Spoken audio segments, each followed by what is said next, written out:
Okay everyone, welcome back to another video on the channel. Today we're back with the new daily races that you will be racing this week. So coming from last week where we had possibly the best daily races that we've had in a long time, I would say daily race C was the best race that we've had all year. A lot of strategy, a track we've never had this year, enjoyable cars around there, a lot of good racing.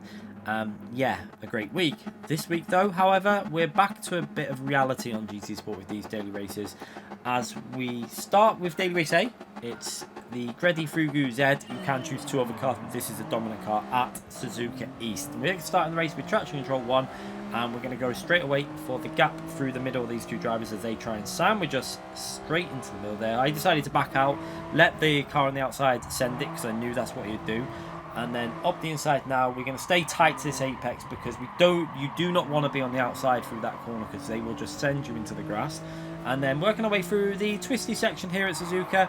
Like I say, this is going to be a very difficult track and probably quite a chaotic one because people are going to get very aggressive, as you're about to see in our mirror here, as the driver behind tries to take me out here. I actually watched on the replay. He turns into me on purpose. And however, as we get dirty tyres, yeah, we're not going to be too sad for him because at the end of the day, he tried to take me out. I watched it on the replay and I've never been so satisfied. I was actually laughing quite hard there as I seen him spinning around. As you can tell by the mistake on the final corner, I was actually laughing to myself because he tried to take us out. He turned into me to try and knock me off the track. We obviously get dirty tyres because we're pushed onto the grass, and then we're trying to keep the car on the track, which I'm going to be brutally honest, after what he did, I just basically made sure I stayed on the track and he ended up spinning. So bit of karma for that driver. As we now approach P9, we've got Kevin in front, the driver that tried to sandwich us into that other driver. And whether that was retaliation from the other driver because he thought I was trying to take him out, but it was more so that we were getting sandwiched between two cars. So now we've got to try and find our way past the driver in front. And what you're going to find here is very difficult to overtake. You see the slipstream, we're getting a little bit of help down the straight, but it's not massive. If you're going to go for a move here, it's probably going to be someone just pushing you out the way, I reckon, through this twisty section. It's going to be a bit nasty, and it's a race that I probably will not do too much. I never really enjoyed this track.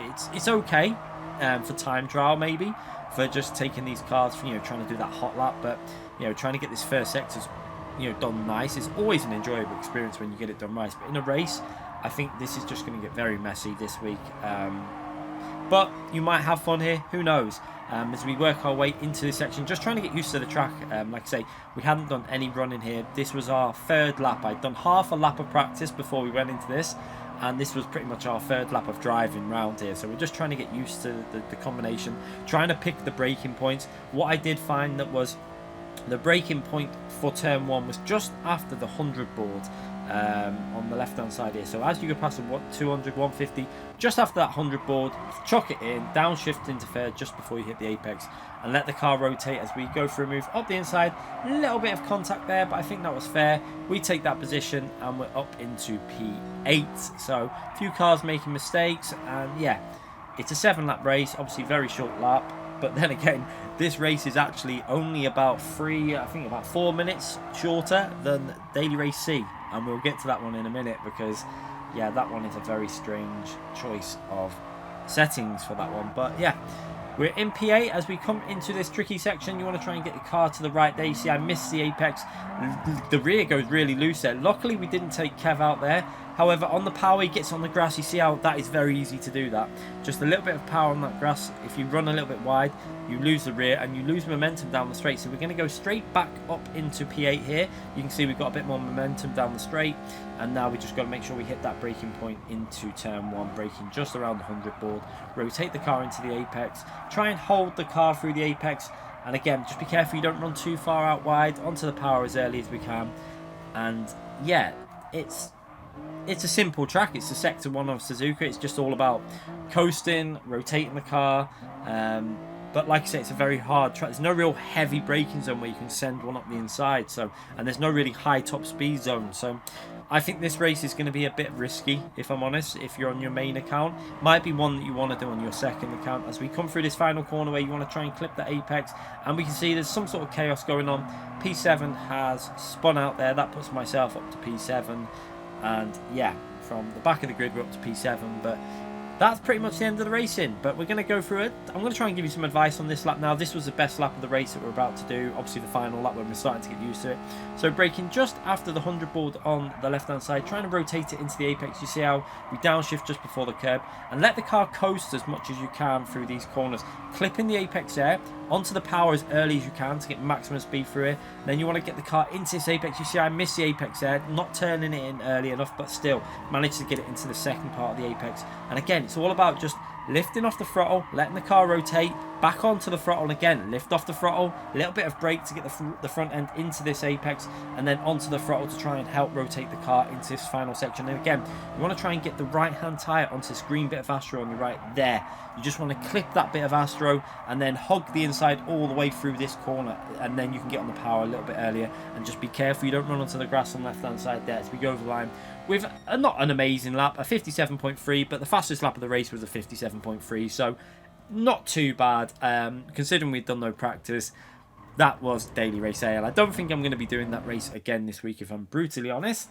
But next up we have Daily Race B, and we're back at Dragon Trail Seaside for the 1000th time. However, we're doing this one in reverse. Now, this track in reverse is actually really enjoyable in high downforce cars, and it's quite enjoyable when you get used to it in Group 3. I've gone into this with zero practice. We did, I think, 2 laps or something to qualify myself in P6, and we're just going to see what we can do, see if we can gain any positions in the race. Now, again, I think it'll be an enjoyable race for some people. They'll enjoy this one. It's not the worst combination. It's actually quite an enjoyable combination, this one, when you get used to it. But it's very, very tricky. The chicane of death, I think it's actually harder this way. I would say it's a lot harder this way than the other way, because it's a lot harder to get the car rotated into this corner. So through here, you're going to see I try and send it in, and I misjudged that a bit, hit the curb, and we've gone into the barrier there. We lose a bit of momentum, and we see the white Toyota Supra behind us. We're going to let him go up the inside because he's got a lot more speed into the corner. Brake early, and then the Porsche behind us whacks us in the rear, and then just completely wipes into the side of my car and pushes the other car off the track. So not the most respectful driving from P6A, just basically hit us in the rear and then just pushed us out wide. So I was quite annoyed at that point, but we're not going to take him out. We're going to try and do a nice pass on him wherever we can as we're following through here. And this section here, once you get used to this track, this section is brilliant. I have to say, like, when you get 100% comfortable with the car and the layout, then you will start really enjoying that section of track. I'd say it's more enjoyable than the other way round when you get that section right.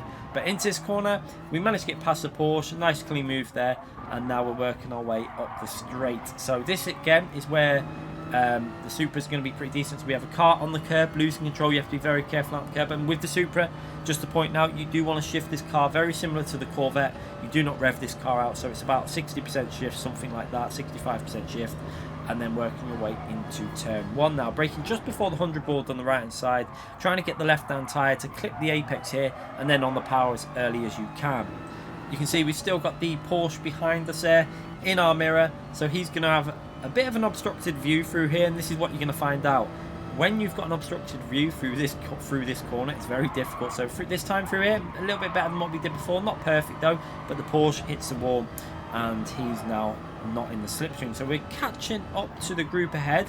It looks like we're catching up to P1, 2, 3 and 4 here as we work our way through that very tricky left hand corner. And again, this is a track that I really wish this would have been great, even as a sprint race. Maybe a 6-lap race or a 5-lap race in Super Formulas would have been a brilliant race here.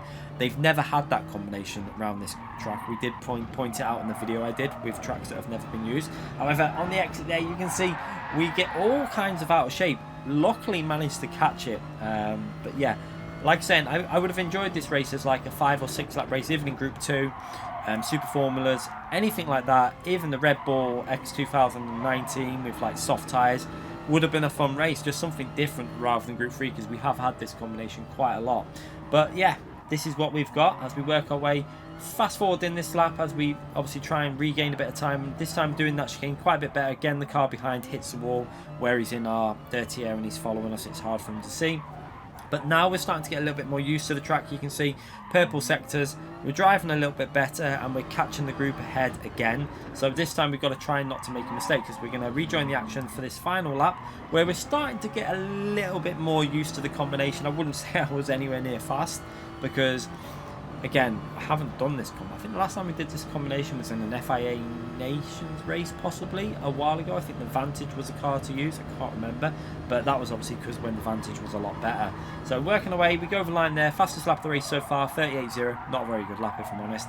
We're going to carry on this lap as we're trying to get to the edge of the track there, use all the track available, and now we're going to work our way into the chicane of death, which is, like I say, this is a really tricky corner this way because you're going in a lot faster, so you've got to try and use the full track. We've downshifted to 5th there just for a safety shift, really. You can do it flat in 6th, I think, and be very close to hitting the wall, but I think the safer way for me to do it at the moment with no practice on the track is just being ultra cautious. So we're managing to catch up to this group. You can see we've gained on the leader, we've gained quite a bit on P4 and 3, but it's going to be very hard with 1.2 seconds behind. That's quite a lot of time to gain in one lap as we work our way through this right hand corner, throwing it in just before the 50 board, and again trying to get the rotation in using the full width of the track, and again get the right hand tyre up to that curb on the right side on the power as early as you can. Just manage to keep that right hand tyre on the tarmac.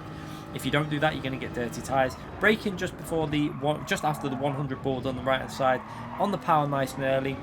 Again, short shifting this car all the way into the final corner where you're going to brake just before the 50 board, but by the curb on the right hand side, just as the curb, you see the curb there, braking there, down into 3rd gear, and again, just try and get on the power and use the full width for the track. Be careful not to spin the car there. The Ferrari has a little moment there. That's going to give us some momentum up the hill. Obviously, the Ferrari is not as quick in a straight line as the Supra. As we get the slipstream, it's going to be a drag race to the finish line. Will we manage to get P4? And we just squeeze into P4 before the finish line and over the line for a 37.5. Not a great lap, but again, we're starting to pick up the pace at the end of the race. And again, I might do a couple of these races this week. It could be interesting because I do like that track, I have to say, but I might do it for a video rather than a stream because honestly, these races are not really appealing to me that much. So we're going to go into the final race. Daily Race C, the race everyone normally enjoys because normally you've got strategy, a longer race, enjoyable race, you know, tyre wear. This week, however, none of that, because as you're going to see here as we start the race, have a look how many laps we have got. 8 laps in Daily Race C. Now, you might think, well, last week's race was 7 laps. That race was also nearly 3 minutes a lap. This race is 1 minute 26 to 27, something like that, 28 a lap. It's not a very long lap at all. So, yeah, it's a strange one. This race is about 11 minutes 40, something like that to finish. It's a short race, and it's a bit of a strange one. Annoyingly, the combination is not bad. As you can see, we're going to go up the inside of the Porsche at the moment into this tricky section. I do like this track, I have to say again. The track is a good selection. The cars are fine here. It's the settings that have ruined this combination for me, because this is by no means a bad combination. Like Group 4, at Sardegna B in reverse, it's a fun layout. It's also a fun combination for Group 4 if you pick the correct settings. If this race required multiple tyres, was a bit longer, and made it so that the handling cars with good tyre wear could compete with the FF cars, it would have been fun. We're obviously driving the Toyota 86 for this one. The Scirocco is easily the car to go. It is definitely the car to pick, I think. I think you're going to see most people in this race being in the FF cars, using that Scirocco and dominating it. So we managed to get ourselves up to P15 with a car that has spun coming out of that exit. And we're going into this final corner. Now, one thing I'm going to point out to you is the bug. Well, I say it's a bug. I think it's got to be a bug, but the track limit issue that's on the exit there is still there.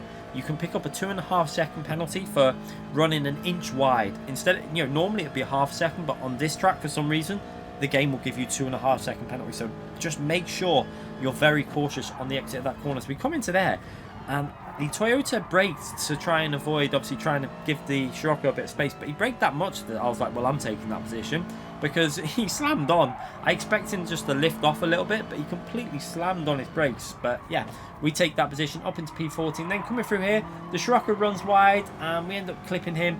Then that's going to give the Toyota a little bit of a run, but he does send it a little bit, and he pushes us a little bit wide, a little bit rude on the overtake. Not too bad though, but we lose a lot of positions with that, because obviously he hits the side of my car, we lose momentum, and we're back down to P17.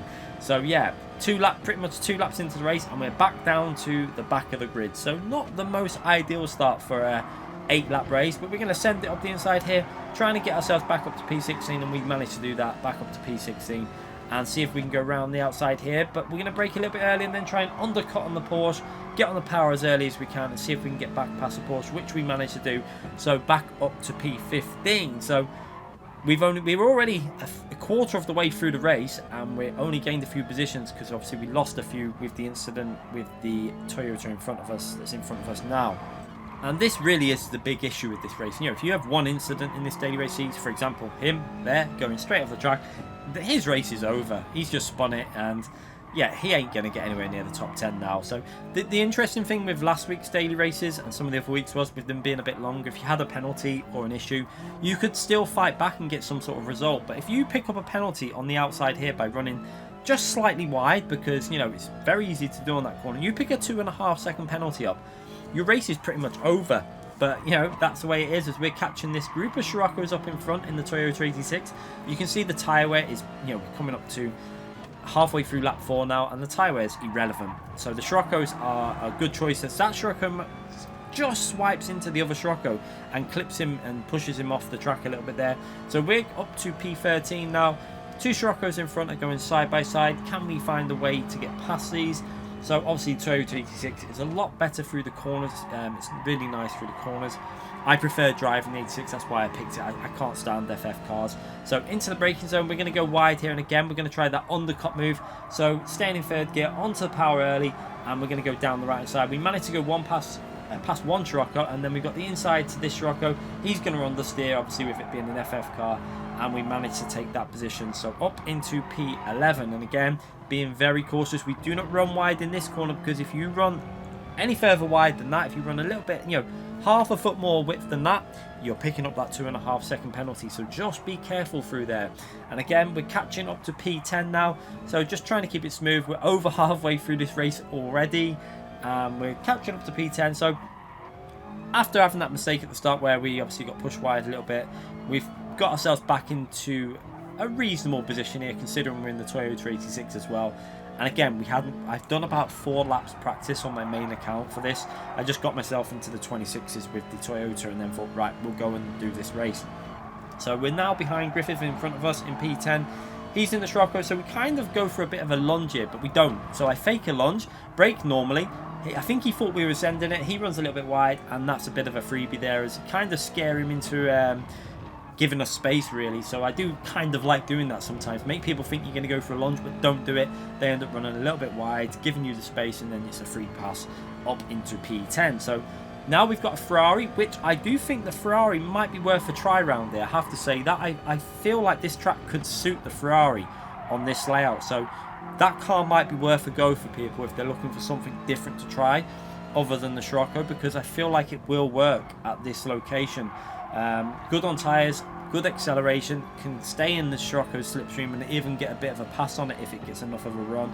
As we're catching up to P9 now, you see the Ferrari's got himself up the position there, and we're going to come through this final corner now. Again, brake into third gear, try and stay in third gear for this corner, try not to go down into second gear if you're in the Toyota 86. If you do, it goes a little bit loose and you lose a lot of time. So yeah, try and stay in third gear if you're in the 86.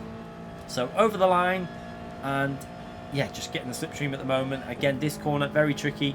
I like to brake a little bit early, see, lift off a little bit early, down into fourth gear, try and get the rhythm going on the downshifts, skim the apex on the right side there, and just use all the track there. So Toyota 86 again, very nice through this section. However, obviously the 86 isn't as fast on the straights. That's where the Scirocco really gains the advantage. So into this section, trying to use the full width. The Ferrari runs wide. I've seen so many people doing that in the one race. We've already seen 2 cars do that this race, and yeah, that's another corner where you're going to have to be very, very careful, because, you know, if you keep your car on the track this race and don't make too many mistakes, you're probably going to gain quite a few positions, because people are going to be very aggressive in this race, because it's only 8 laps long. So you're going to see quite aggressive driving. As again, we managed to take another position there. Now we've got the outside line to the Scirocco, being careful he doesn't push us wide, which he gives us plenty of space for there on the exit. So credit to him for not running us wide. And now we've got a bit of a drag race down the main straight, which the Scirocco is probably going to win. We're going to squeeze the Scirocco over to the right hand side of the track, obviously, because we've got a left hand corner coming up now. The advantage, the 86 can carry so much more speed, so we're through that corner. However, look in the mirror, the Scirocco just completely sideswipes the 86 there and takes him out. So we're up to P7 and we're already on the last lap. I don't know where that came from, but the race is going to be over in a minute. And this is my big concern about this race. I have no idea who at Gran Turismo decided that these settings were correct for this daily race C. The race is kind of comical as we see P3 going into the pits for some reason. I think he picked up a penalty and decided to just go for a pit stop, but that puts me up to P6 as he pitted and had a 3-second penalty, you can see there, or a 1-second penalty, or whatever he had. I think it was a 3-second. But yeah, a really disappointing race C this week. Probably the worst daily race C that we've had all year, I would say. And annoyingly, it's not because of the combination. The combination is fine. The cars are fun. The track is fun. But 8 laps just seems beyond pointless to me. I literally cannot be bothered doing that race, and I won't be doing that race because I have no motivation to do it. So, unfortunately, a bit of a disappointing week this week after having such a great week last week. I don't know what we'll be doing this week for content. Probably a bit of FIA. We've got the new F1 game coming out as well soon, so yeah, maybe some of that as well. But anyway, I hope you enjoyed this video. If you haven't already subscribed, make sure you subscribe to the channel, hit that notification button, and you won't miss any future videos or streams. I'll be seeing you more this week for FIA and other videos. Thanks again for watching, everyone. Bye.